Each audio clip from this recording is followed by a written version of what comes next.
এই হচ্ছে আমাদের গ্রামের বাড়ি। আর কি সুন্দর গাছে আম হয়েছে।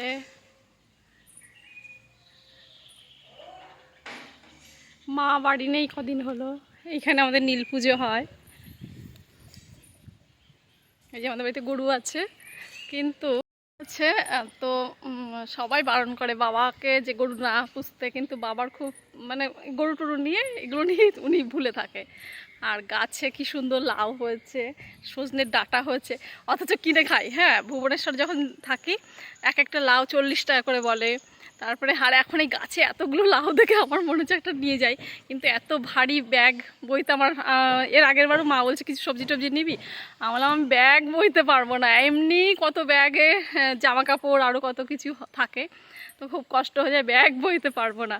কিন্তু আমার না লাউগুলো দেখে মনে হচ্ছে একটা নিয়ে যাই। কি সুন্দর টাটকা টাটকা লাউ, সুন্দর। যখন ওখানে বাজারে কিনে খাবো তখন মনে পড়বে যে ইস, বাড়িতে কত সুন্দর লাউ গাছ রয়েছে।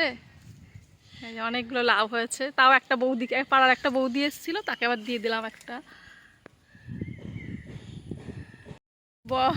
বইতে পারবো না। আর যে জিনিসগুলো ওইখানে পাওয়া যায় না সেই জিনিসগুলো এখান থেকে নিয়ে যাই। এই যে কি সুন্দর সুন্দর লাউ হয়েছে। আর এখানে দেখলাম কচুরলতি হয়েছে, তা ভাবছি একটু কচুরলতি নিয়ে যাবো নাকি। ওখানে কচুরলতি আমি এখনো পর্যন্ত দেখি না, খাই কিনা ওখানকার লোক তাও জানি না। তো কচুরলতি দেখে ভাবছিলাম একটু কচুরলতি নিয়ে যাব। এপাশেও একটা গাছ হয়েছে, আবার গাছে সজনের ডাঁটা পাড়ার লোক নাকি পেরে নিয়ে যায় শুনলাম। তো অথচ খাওয়ারও সময় নেই, নিয়ে যাওয়ারও ওই অত দূরে ডাঁটা ফাটা বয়ে নিয়ে যাওয়া খুব কষ্টকর।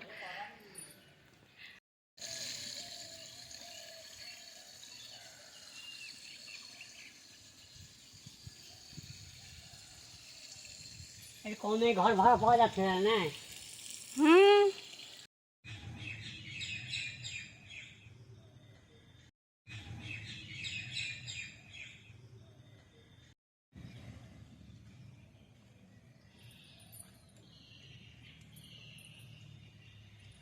আমাদের বাড়ির উঠানেই একটা আম গাছ আছে, যে আম গাছটা এখন আমি আম পাড়ার চেষ্টা করছি। এই আমটা কাঁচাই খেতে খুব মিষ্টি, আর পাকলেও মিষ্টি। তো আমি অনেক চেষ্টা করে একটা আম পাড়ার চেষ্টা করলাম, কিন্তু কিছুতেই পারতে পারলাম না। তার নিচে দেখছি একটা আম পড়ে রয়েছে, তো এটাই ভাবলাম যে খাবো। তা আমি তো আগেই দেখিয়ে দিলাম, নুন আর লঙ্কা আর গুঁড়ো দিয়ে আমি আমটা খাওয়ার চেষ্টা করছিলাম। আর এবার আমি ভুবনেশ্বর থেকে বাসে করে এসেছিলাম। তো অন্যান্যবার ট্রেনেই আসি, এবার রাতের বাসে এসেছি। তো বাসে আসার সময় ভোরবেলা যখন কলকাতায় পৌঁছাই, তখন বিদ্যাসাগর সেতুর ওপর দিয়ে বাসটা আসছিল। আর বাসের ভিউটা এত সুন্দর লাগছিল, মানে কলকাতার রাতের ভিউটা এত ভালো লাগছিল। তো আমি একটু ক্যামেরা বন্দি করে রেখেছি। আর এবার গ্রামের বাড়িতে এসে অনেক দিন থাকা হয়েছে। তো আমি যেহেতু ভুবনেশ্বর থাকি, তো অনেক সময় অনেক নেমন্তন্ন, বাড়িতে নেমন্তন্ন আসে, সেগুলো যাওয়া হয় না। তো এবার আমি অনেক দিন ছিলাম বলে মা বাবার সাথে আমি মার মামার বাড়ি যাচ্ছি। অনেকটা গ্রামে, মার মামার বাড়ি হচ্ছে বাংলাদেশের বর্ডারের পাশেই। তো আরও আমি ইচ্ছা করে বাংলাদেশের বর্ডারটা দেখব বলেই আরও মার সঙ্গে বাবার সঙ্গে যাচ্ছি নেমন্তন্ন রক্ষা করতে। তো গ্রামের অনেক উন্নতি হয়েছে। আমি এক একটা গ্রামে, মানে আগে এইসব রাস্তা দিয়ে লোকজন খুব কম চলাচল করতো এবং বাড়িঘরগুলো অত উন্নত ছিল না। আমি বহু বছর, প্রায় 20 বছর পর যাচ্ছি মার মামার বাড়ি। তো রাস্তা দিয়ে যেতে যেতে দেখছি এটা হচ্ছে খুব সুন্দর সুন্দর বাড়িঘর দেখছি। তো দেখে আমি ভাবলাম একটু ক্যামেরা বন্দি করি, কারণ আমাদের গ্রাম সাইডগুলো অনেক উন্নত হচ্ছে। তারপরে চলে এসেছি, দেখুন, তারকনগর হল্ট। আচ্ছা, মাছ দেওয়া তাহলে কত দূর? হ্যাঁ, মাছ দেওয়া, হ্যাঁ, এখান থেকে মিনিমাম 15 কিলোমিটার।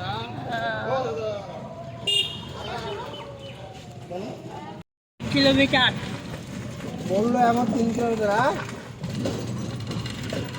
তার তো অন্ধকারে দেখা যাচ্ছে না, পরে দেখছি। হচ্ছে লতি কচু।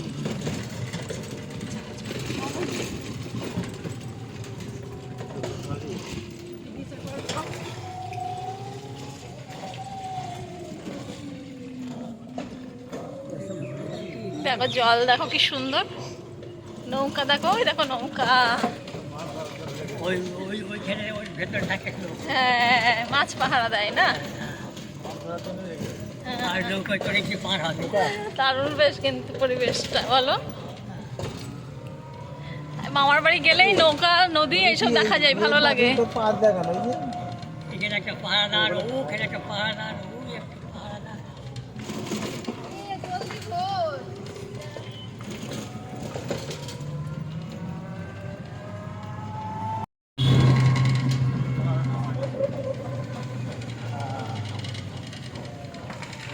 ওদের এই রাস্তায় আসতে হবে দেবাশিসকে। কি জানি সেটা তো বলতে হবে। মানুষজন আগে মানি ব্যাগ না আনলে কোনো অসুবিধা গাঁদা ফুল না? লিচু বাগান, আম বাগান, জাম বাগান, কত কিছু দেখতে দেখতে আমরা চলে আসলাম।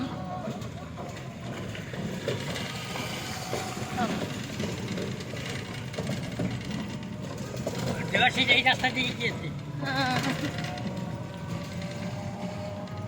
বলে না, কাছাকাছি চলে এসেছি, তাই না বাবা? এবার তখন ইয়ে কারো তারে পার পার যাবো। দিয়েছিলাম হ্যাঁ, বাংলাদেশের লোক। তখন ছিল পাকিস্তান। ও,